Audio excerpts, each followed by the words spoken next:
अगर आप भी लेना चाहते हैं देश दुनिया की तमाम जानकारी तो आज ही सब्सक्राइब करें हमारे चैनल को। साथ ही नीचे दिए बेल आइकन को जरूर दबाएं ताकि हर अपडेट आप तक पहुंच सके।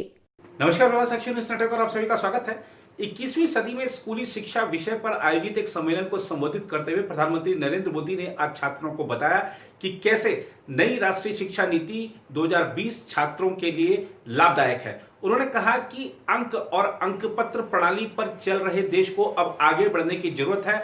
आपको बताएंगे प्रधानमंत्री नरेंद्र मोदी ने अपने इस संबोधन में क्या क्या बड़ी बातें कही हैं। इसके अलावा कोरोना की रफ्तार एकदम तेज हो चली है। 96,000 से ज्यादा नए मामले 24 घंटे में अपने आप में चौंका देने वाली बात है। और इसके साथ ही देश में जो कोरोना के कुल संक्रमितों की संख्या है 45 लाख के पार चली गई है। लेकिन उससे भी बड़ी बात है आईसीएमआर का राष्ट्रीय सीरो सर्वे का परिणाम। आप जानकर चौंक जाएंगे कि आज अगर हम डेटा देखें तो 45 लाख पार तो अब कही जा रही बात, लेकिन पहला राष्ट्रीय सीरो सर्वे हुआ है उसके परिणाम दर्शा रहे हैं कि मई में ही भारत में, जी हाँ, मई में ही भारत में 68 लाख लोग संक्रमित हो चुके थे। क्या है पूरा मामला, ये देखने के लिए अंत तक हमारे साथ बने रहें। सबसे पहले बात करते हैं प्रधानमंत्री नरेंद्र मोदी के संबोधन की।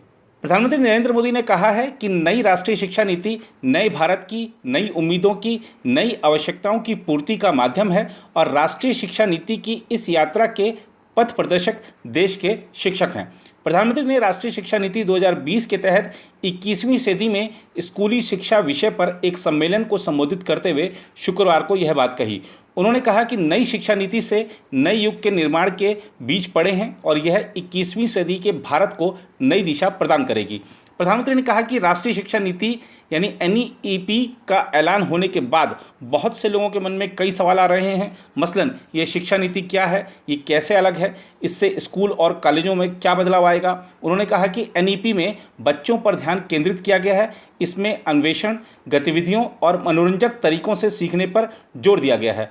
मोदी ने कहा कि पिछले 3 दशकों में दुनिया का हर क्षेत्र बदल गया, हर व्यवस्था बदल गई। इन 3 दशकों में हमारे जीवन का शायद ही कोई पक्ष हो जो पहले जैसा हो, लेकिन वो मार्ग जिस पर चलते हुए समाज भविष्य की तरफ बढ़ता है, हमारी शिक्षा व्यवस्था वो अब भी पुराने ढर्रे पर ही चल रही थी। उन्होंने कहा कि राष्ट्रीय शिक्षा नीति को लागू करने के अभियान में प्राचार्य, शिक्षक पूरे उत्साह से हिस्सा ले रहे हैं। उन्होंने कहा कि कुछ दिन पहले शिक्षा मंत्रालय ने माईगॉव पोर्टल पर राष्ट्रीय शिक्षा नीति को लागू करने के बारे में देश भर के शिक्षकों से उनके सुझाव मांगे थे, जिसमें एक सप्ताह के भीतर ही 15 लाख से ज़्यादा सुझाव मिले हैं। उन्होंने कहा कि अब तक हमारे देश में अंक तथा अंकपत्र आधारित शिक्षा व्यवस्था हावी थी, लेकिन अब हमें शिक्षा में आसान और नए नए तौर तरीकों को बढ़ाना होगा।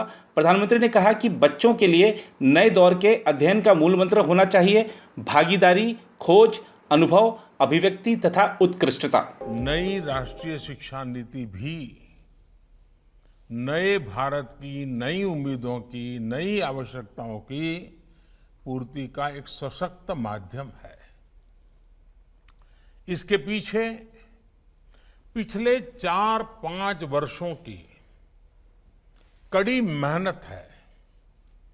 हर क्षेत्र, हर विद्या, हर भाषा के लोगों ने इस पर दिन रात काम किया है, लेकिन ये काम अभी पूरा नहीं हुआ है।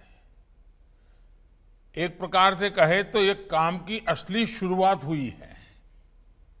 अब हमें राष्ट्रीय शिक्षा नीति को उतने ही प्रभावी तरीके से लागू करना है और ये काम हम सब मिलकर करेंगे। प्री स्कूल में तो बच्चा पहली बार माता पिता की छत्र छाया के बाद माता पिता की देखभाल और घर के आराम भरे माहौल से बाहर निकलने की शुरुआत करता है, उससे दूर होता है।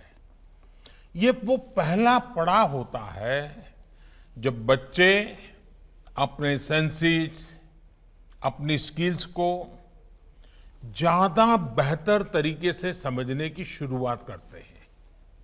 इसके लिए ऐसे स्कूल, ऐसे शिक्षकों की जरूरत है जो बच्चों को fun learning, playful learning, activity based learning और डिस्कवरी बेस्ड लर्निंग का एनवायरनमेंट दें।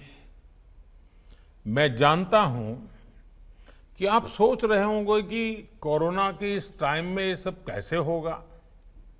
ये बात सोच से ज्यादा अप्रोच की है। और वैसे भी कोरोना से बने हालात हमेशा ऐसे ही तो नहीं रहने वाले हैं। बच्चे जैसे जैसे क्लास में आगे बढ़े, उनमें ज्यादा सीखने की भावना का विकास हो, बच्चों का मन, उनका मस्तिष्क वैज्ञानिक और तार्किक तरीके से सोचना शुरू करे, उनमें मैथमेटिकल थिंकिंग और साइंटिफिक टेम्परामेंट विकसित हो, ये बहुत आवश्यक है। उधर भारत में एक दिन में कोविड-19 के 96,551 नए मामले सामने आने के बाद देश में संक्रमण के मामले बढ़कर शुक्रवार को 45 लाख के पार चले गए। वहीं 1209 और लोगों की मौत के बाद मृतक संख्या बढ़कर 76,271 हो गई। केंद्रीय स्वास्थ्य मंत्रालय ने बताया कि शुक्रवार तक 35 लाख से अधिक लोग संक्रमण मुक्त हो गए हैं। मंत्रालय की ओर से सुबह 8 बजे जारी किए गए आंकड़ों के अनुसार देश में कोविड-19 के मामले बढ़कर 45,62,414 हो गए हैं, जबकि 35,42,663 लोग संक्रमण मुक्त हो चुके हैं। मृत्यु दर गिरकर 1.67% हो गई और मरीजों के ठीक होने की दर 77.65% है। आंकड़ों के अनुसार देश में अभी 9,43,480 लोगों का कोरोना वायरस संक्रमण का इलाज चल रहा है, जो कुल मामलों का 20.68% है। भारत में कोविड-19 मरीजों की संख्या 7 अगस्त को 20 लाख के पार हो गई थी। यह 23 अगस्त को 30 लाख और 5 सितंबर को 40 लाख के पार पहुंच गई थी। यानी कि कोरोना की रफ्तार बहुत तेजी के साथ जारी है। उधर भारतीय आयुर्विज्ञान अनुसंधान परिषद द्वारा किए गए पहले राष्ट्रीय सीरो सर्वे के बहुप्रतीक्षित निष्कर्ष में मई की शुरुआत तक करीब 64 लाख लोगों के कोरोना वायरस संक्रमण की चपेट में आने के संकेत मिले हैं।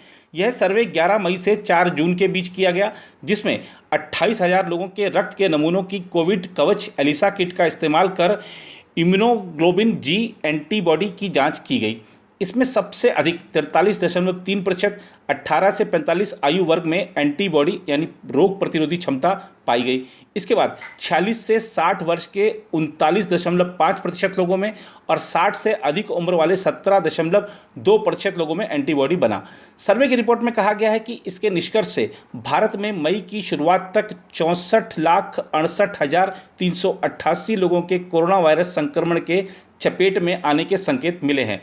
रिपोर्ट में कहा गया है, हमारे सर्वेक्षण के निष्कर्षों से संकेत मिलता है कि भारत में सीरो प्रेवलेंस यानी प्रसार समग्र रूप से कम था। मई 2020 मध्य तक केवल 1% वयस्क आबादी ही सार्स CoV-2 की चपेट में आई थी। उसने कहा, अधिकतर जिलों में देखा गया कम प्रसार दर्शाता है कि भारत महामारी के शुरुआती चरण में है और भारतीय आबादी के अधिकतर हिस्से पर अब भी सार्स CoV-2 के चपेट में आने का खतरा मंडरा रहा है।